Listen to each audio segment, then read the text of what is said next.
What is Germany in 1870?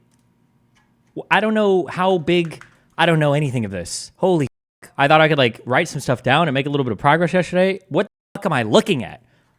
Was what would become Germany all contained within the Kingdom of Prussia, or is it different constituent kingdoms that all come together? Is it holy? I don't. What is this? What are the parts of this? What even is this? This is memes, right? There's no shot that this represented anything of actual substance at any point in history, right? I think I might just start with that there was a big war in like 1870, the fucking threesome bullshit. Why does it keep doing this? The Franco-Prussian War. I think I might just 1870. We're gonna start with that, okay? Oh, also, one thing to think about too is I think I want to incorporate. I'd like to incorporate kind of like other long form material into sourcing information here. Now that I have the capability to read, we don't necessarily have to read whole books, but we could at least like borrow chapters or passages from them. Like for a lot of the Israel-Palestine stuff, and this is another reason why, because people are like, oh, why are you changing the way you take notes? I haven't done a good job at incorporating a lot of the stuff that I've read into a lot of this, which is why I wanted to or I will continue to like clean up and flesh this timeline out. Because if you click through to any of the stuff here, most of this information, a lot of the summary stuff is basically coming from Wikipedia. I've got like notes. I've only took formal notes for one book, which is this one. And it'd be nice to like flesh out, because I could pop these quotes into all of the relevant passages on the timeline. And there are other books that I've taken a lot of passages out of that I've also read, but I didn't even take notes on those. So I think it would be cool for whatever we work on here to be able to intersperse like notes from books into like relevant passages for events. Like I think that would be good. Yeah, but we'll do this. This will be like Does your publish app not auto update? No, there is no auto publish. But also, I don't think Canvas is published online yet. I don't know why. Are you able to search your timeline, or how do you recall stuff from it? I mean, I just know. Maybe that's not good. But like if somebody asks me about the first Intifada, I'll go to 1990, and it's going to be starting around there, right? It's also good to know, I think, like who were the leaders at the time. I don't know what to do about this. I wish there was a way to get the text on the screen easier. For like, because at that time it would have been this is like fucking King Hussein, yeah. King Hussein of Jordan would have been the leader. And then up here you've got Mubarak was the leader of the Arab Republic of Egypt, which I think is the name of Egypt to this day, right? It's Arab Republic of Egypt. Yeah. The prime ministers are up here. Yeah, I don't know.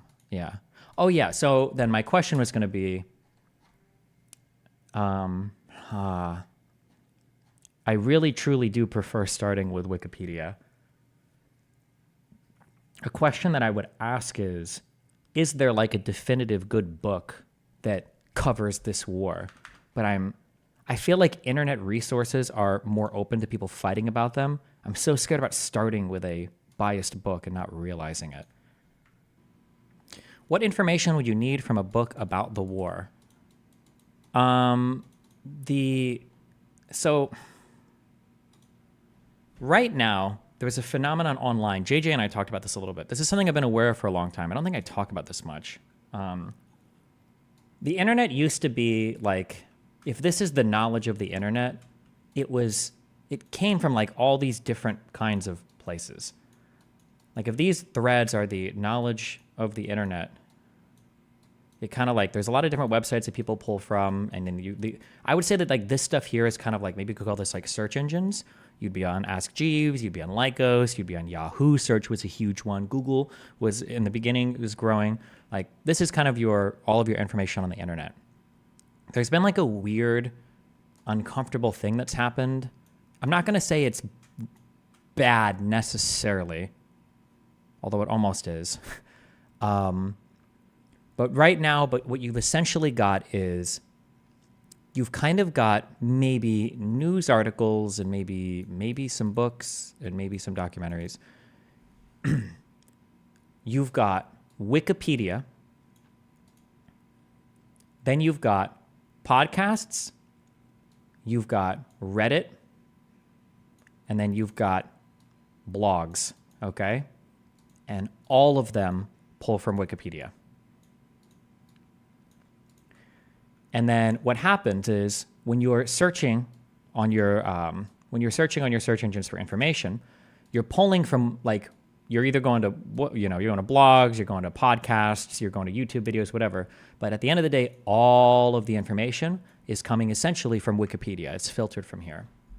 And when you read a book, it allows you to break out of this cycle completely. And sometimes you can just find really new, refreshing information. It doesn't necessarily have to be information that's like, oh, all these guys are wrong. They're all fucking wrong. They're all missing. It's not necessarily that. It just, you get like a new, fresh perspective on things. You get, it's so much.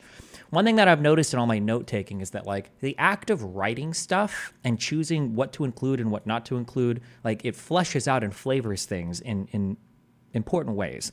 And if you're only reading Wikipedia, or if you're only like looking at online sources, all of it kind of comes from the same place. And that's a little bit, not necessarily good. I don't think starting with Wikipedia is bad. But then the scary thing about starting from a single source is, well, now you're completely beholden to whatever the narrative that individual author believes in the most, you know? But that's true too. I don't know if we really need to research like the Franco-Prussian War. I don't know if that's that important, or I just need like the outcomes of it. The Franco-Prussian War seems like an arbitrary starting point. Might as well start with World War I if you're skipping everything before it. Okay, well, so here's what I'm worried about, okay? So I've said this before.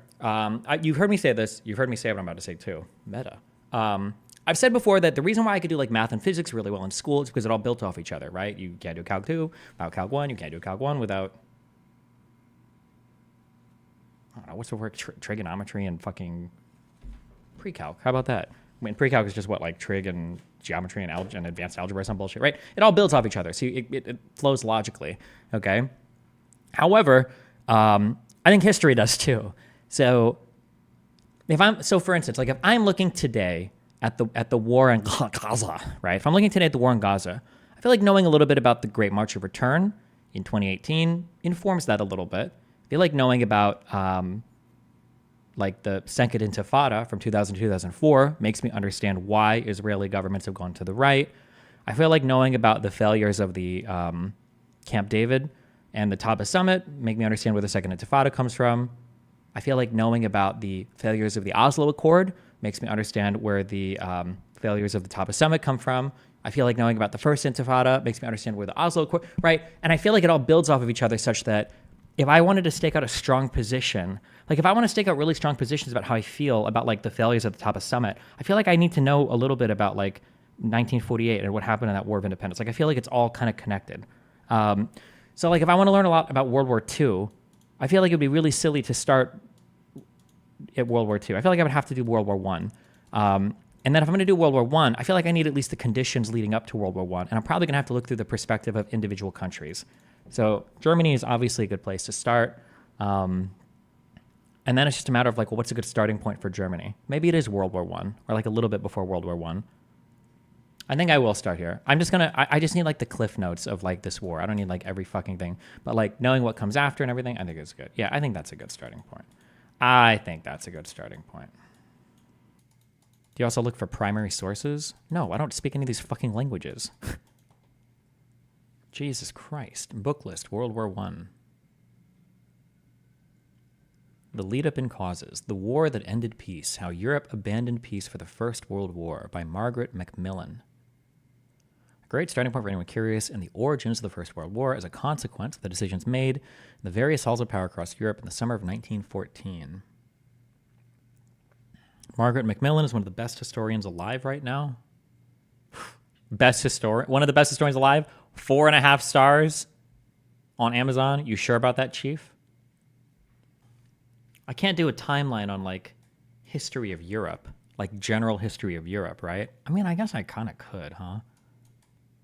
I feel like learning from an individual country is just so much more illuminating. Read the Sleepwalkers one. This sounds like a fucking zombie book, bro. One of the better, if not best, books on the origins and causes of the First World War, a narrative that gives the reader an insight into the decision-making of all the major players of Europe at the time. Clark paints a somewhat new picture of an unstable, problematic, and poorly led Europe that trudged on to war by 1914, in contrast to other works that might focus on the motives and decision-making of Germany and Austria-Hungary in particular. It is heavy on the political origins and causes of the war, with only a brief account of the first days of actual fighting. It is overall a highly readable, detailed, captivating, and informative account on the causes and origins of the First World War. Oh, well, fuck. Can you recap what you remember from school in World War I? Literally nothing. I don't know any of the leaders. I don't know any of the countries involved. They probably don't even exist anymore. There was two sides. One didn't like the other. The band Franz Ferdinand had their first lead singer killed, and then everybody started killing each other. There were a lot of trenches involved, a lot of trench foot involved. Maybe the first use of chemical weapons. Maybe. Don't remember. It was called the Great War because they didn't know they'd have another one. And everybody at the end blamed Germany, and Germany lost all their shit and got fucked. And then, yeah, that's about it. If I read 2 hours a day from this out loud, how long do you think it would take? I guess we'll figure it out after day one, huh? Only got about an hour to read, so. Was this map even that hard, using like current knowledge of World War I? Or, I mean, sorry, what the world looks like right now? Like Greece would have to be here, right? The Ottoman Empire is down here, right? Okay, yeah, not Turkey. Sweden is this thing. Italy. Denmark. That's what you drive into, right? Switzerland. This is Belgium and the Netherlands, right? Is this one Switzerland, right? Okay, yeah. France. Serbia. Austria-Hungary. It's got to be this dude. Or this dude? Okay. Norway. Luxembourg. Oh, was that a whole ass place? Damn, you guys got ultra cucked, huh? Here? Fuck! No, that is Belgium. Where the fuck is Luxembourg at? That isn't the Netherlands. Oh, bro, I can't even see that. Bullshit. Netherlands. Bulgaria is one of these two. Damn, bro, I don't know what the fuck I'm looking at right now. This one? This one? Okay. Spain. The UK. Montenegro. German Empire. Portugal. Belgium. Russia. Romania. Damn, you were looking fat back then. And Albania. Oh, whatever. Okay. Okay. The world didn't look that different.